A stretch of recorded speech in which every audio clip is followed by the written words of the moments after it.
Andres Bonifacio, Laking Tondo. Kamusta, Andres? Mabuting mabuti ho. Ang inyong mga nobela ay tumatak sa aming isipan. Dr. Rizal, sa parehas niyong mga nobela, hindi magtatagumpay ang armadong himagsikan. Sapagkat hindi sa patalim o pistol ang daan patungong kalayaan, Andres. Kinakailangan nating armasan ang ating mga sarili. Dito. Higit lalo. Yun ang mga sandatang inagaw sa atin ng mga Kastila. Yun ang kailangan natin ibalik sa atin. Sa pagdakip kay Rizal, paano na ang La Liga? Tiyak, dadakipin din ng Praile ang lahat ng sumusuporta dito. Hindi tayo makukulong. Lalaban tayo kung kinakailangan. Hindi tayo susuko sa mga Kastila na yan. Anong gagawin natin ngayon? Hindi naman maaaring tumigil tayo sa paglaban. Sa tono ng ating pananalita, tila napupuno na tayo sa mga nangyayari. Kailangan natin kumilos. Kailangan natin na ipakita sa kanila na lalaban tayo. Ang kailangan natin ay magbuo ng isang bagong samahan na magbubuklod sa buong taong bayan at lalaban sa mga Espanyol. Hindi naging matagumpay ang mapayapang pagbabago na sinusuyod ni Dr. Jose Rizal. Nais natin ang tunay na kalayaan. Wala nang ibang paraan kundi ang himagsikan. Mapanganib ang ating tatahakin. Pero hindi tayo dapat matakot kahit sa kamatayan.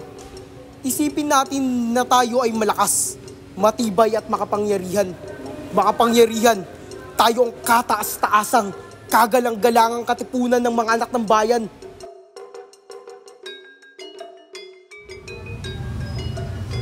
Pakibasa para sa ating kalayaan. Pakibasa para sa iyong kinabukasan. Magandang gabi, Binibini. Pakibasa para sa iyong kalayaan. May isang taong handang mamuno ng himagsikan sa mga Kastila. Sino po iyon, Tatang? Ang tawag sa kanya ay Supremo. Hindi biro ang mga naririnig kong plano ng revolusyon. Kailangan maging maingat. Dahil pag nagkagulo, pati ikaw ay madadamay. Ngunit paano mo nalaman ang revolusyong sinasabi mo? Karamihan sa mga kasamahan ko sa Diario de Manila ay kasapi ng katipunan. Bakit hindi mo ipagbigay alam sa Gobernador Silio?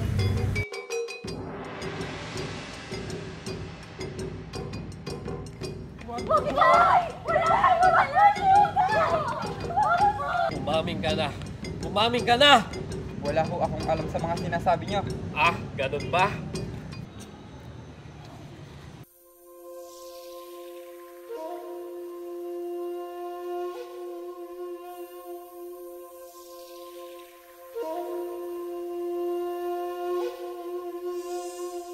Ang kinabukasan ng mga susunod na henerasyon ay bahagi ng ating responsibilidad. Tayong mga nauna, tayo na may lakas, tayo na may kapakayahang lumaban, tayong makapagbibigay ng kalayaan ng nararapat para sa kanila. Malaki ang tiwala ko sa iyo, Andres, bilang ina ng katipunan. Pinapaubaya ko sa iyo ang desisyon na gawin ang sa tingin mo ay nararapat. Mga kapatid, sa katipunan ang sandali ng ating paglaya. Dumating na. Hindi na tayo papayag na alipinin pa ng mga Kastila. Ang lihim natin ay nabunyag na. Wala nang atrasan. Kailangan na nating tumindig bilang isang bayan, hindi bilang isang alipin. May mga humuhuli na sa ating mga kasama. Ang ilan ay pinaparusahan, ang ilan ay pinapatay. Hindi na tayo ligtas. Ilabas nyo ang inyong mga sedula. Pagpasdan nyo ang munting papel na umalipin sa atin sa loob ng mahabang panahon. Kailangan na natin wakasan ang pangapi ng mga Kastila. Kulang man tayo sa sandata. Mas malakas man ang baril at kanyon ng mga Kastila. Hindi tayo magpapalubig. Tayo magtatagumpay. Dahil atin ang bayang ito. Tayo ang nagmamayari sa lupang ito. Dahil tayo ang kataas-taasang, kagalang-galangang katipunan ng mga anak ng bayan. Punitin ang mga sedula! Punitin! Viva la Independencia Pilipinas! Mabuhay ang revolusyon! Mabuhay! Mabuhay ang Supremo! Mabuhay! Simula ngayon, tayo'y lalaban sa ngalan ng bayan, sa ngalan ng kalayaan. Kalayaan o kamatayan! Kalayaan o kamatayan! Mabuhay! Mabuhay!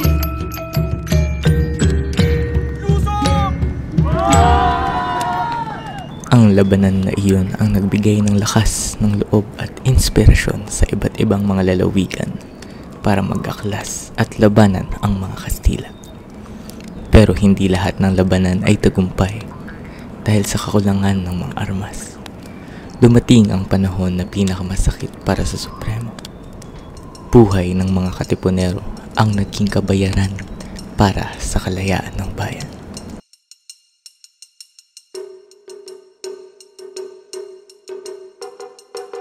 Sunod-sunod na ang pagkatalo ng mga Katipunan sa Maynila. Hindi magtatagal, tuluyan na itong babagsak. Hindi maganda ang reputasyong ito. Sa tingin ko, walang kakayahan si Bonifacio para pamunuan ang revolusyon. Kailangan natin ng bagong liderato. Magsagawa tayo ng isang halalan. Imbitahan natin si Bonifacio. Walang galang. Kailangang mataas ang mga Supremo dahil sila ang nagpasimuno ng revolusyon. Pero kung pagpapabuti ng Katipunan ang ating pag-uusapan, sunod-sunod na ang pagkatalo ng Katipunan sa Maynila. Hinay-hinay sa pagsasalita, Valero. Halos lahat ng Kastila ay nandito na sa Maynila.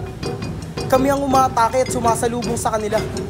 Kaya lang naman kayo nanalo sa Cavite kasi wala na kayo masyadong kalaban. Hayaan na natin na si Magdalo ang mag-organisa ng isang gobyerno. Ngunit, ang Katipunan ang nagsisilbing gobyerno natin at meron tayong mga sinusunod na batas dito. Lagi nating tandaan na wala tayo sa ating kinalalagyan kung wala ang revolusyon na sinimulan ng Katipunan. Para maging patas at sa ngalan ng demokratiko, ating bigyang galang ang karapatan ng ating mga kapatid na pumili na kung sino ang karapat-dapat na mamuno sa ating gobyerno. Tayo ay magsagawa ng isang halalan.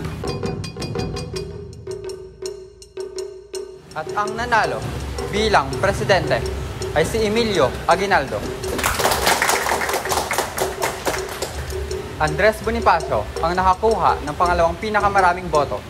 Marapat lang na siyang italagang bilang pangalawang pangulo. Kailangang marinig ang boses ng karamihan. Sumasang-ayon ba kayo na si Andres Bonifacio ang maging pangalawang presidente? Sumasang-ayon ako. Hindi sapat ang mga sumasang-ayon. Kinakailangan magsagawa tayo muli ng isa pang halalan. Bilang Direktor de Guerra, Emiliano de Dios. Bilang Direktor de Interior, Andres Bonifacio. Saglit lamang. Hindi maaaring hawakan ng isang hindi nakapagtapos ng abogasya ang posisyong ito. Alam naman natin na si Andres Bonifacio ay hindi nakapagtapos. Ano sa tingin ninyo? Magagampanan ba ito ng isang taong walang pinag-aralan? Tirona, kanina mo pa ako iniinsulto. Hinahamon mo ba ako? Supremo, wag mong gagawin yan. Malinaw ang naging usapan.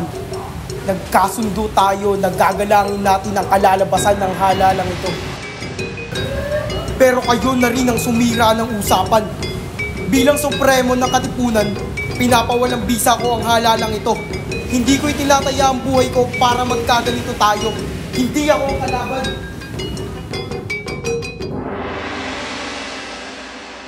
Dahil sa hindi pagsunod sa atin ni Bonifacio, ay baka maging simula ito ng paghiwalay sa ating hanay. Maraming papanig kay Bonifacio. Hindi sumusunod sa atin ang Katipunan. Sigurado akong magiging hadlang sila sa ating mga plano. Hindi natin magagawa ang gusto natin sa bayan pag hindi natin tinanggal si Bonifacio. Bukod sa Kastila, di maaari nating maging kalaban ang Katipunan. Takpin si Andres Bonifacio.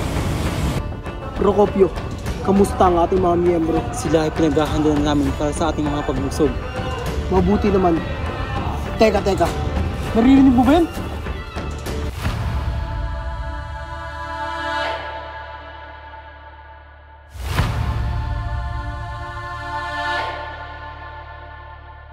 Napatunayan ng hukumang na ito na walang pag-alinlangan na ikaw, Procopio Bonifacio at Andres Bonifacio ay nagbalak na pabagsakin ang pamalaan, paslangin ang presidente at magdeklara ng himagsikan laban sa pamahalaan.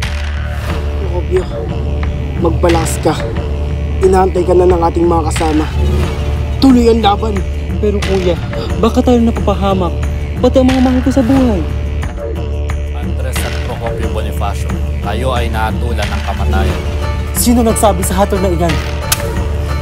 Paumanhin mo na kapatid, tumutubod lamang sa utos. Mukhang malubha ka na. Mabuti ay wakasan ko ng iyong buhay mula sa patalim. Huwag mo akong patay nung natalikod!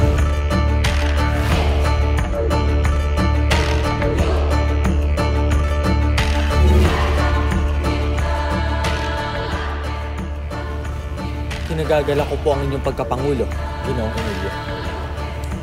Nagagalak akong makasama, Pangulong Emilio.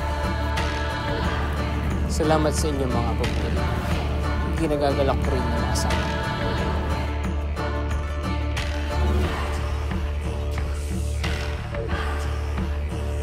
Hindi ako naniniwala sa kanilang mga sinasabi. Ngunit baka totoo ang paratang ng general. Sinasabi mo bang isa kang espiya? Ikaw ay huminahon, Ginoo, sapagkat ang iyong hinanaing ay pawang pagbibintang lamang. Wala rin tayong mapapala kung tayo mismo ang siyang nag-aaway. Sa gusto niyo man o hindi, ako ay pupunta sa sinabing lugar at akin ang tatapusin ang gulong ito. Ikaw, Pedro Paterno, ikaw ang papagitna sa amin ni General De Rivera.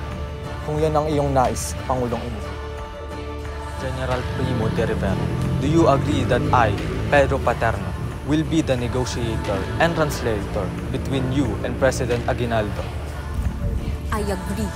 I, General Primo de Rivera, grant the Philippines to have a 3 years self-rule if you, Emilio Aguinaldo, surrender your arms to Spanish men and you go exiled in Hong Kong. Pangulo, huwag niyo pong paniwalaan na kanyang binabanggit. At tanggapin ko ang inyong nais na alok. Subalit magdadagdag ng karagdagang kondisyon. Ititigil ko ang revolusyon at ako'y ililisan patungong Hong Kong. Kung ibabalik niyo ang lupaing nararapat lamang para sa mga Pilipino at binigyan ninyo ako ng 800,000 Mexicanong piso. I, Pedro Paterno, witness the deal between Emilio Aguinaldo and General Primo de Rivera. Kaya ng biyahe sa lalawigan ng Cavite. Ngayong 12 Hunyo, 1898, sa harap ko Don Ambrosio Rianzares Bautista, itinalaga upang ipahayag na at parangalan ang tanging araw na ito na ang pamahalaang diktadoryal sa Pilipinas ayon sa kataas-taasang diktador Don Emilio Aguinaldo. Tayong mga nagkatipon-tipon, nagsilagda sa sinumpaang ito at pinasisilayan sa pangalan ng buong Pilipinas ang ating karapatang makapamuhay ng malaya, hiwalay at kalag na kalag sa kapangyarihan ng Espanya. Ngayong hawak ko na ang watawat na aking winawagayway sa harapan ninyo at sa kutumpungan at nunumpa na tayong lahat ay buong taimtim. Ito'y mamahalin at ipagtatanggol hanggang sa kabutihang patak ng ating dugo.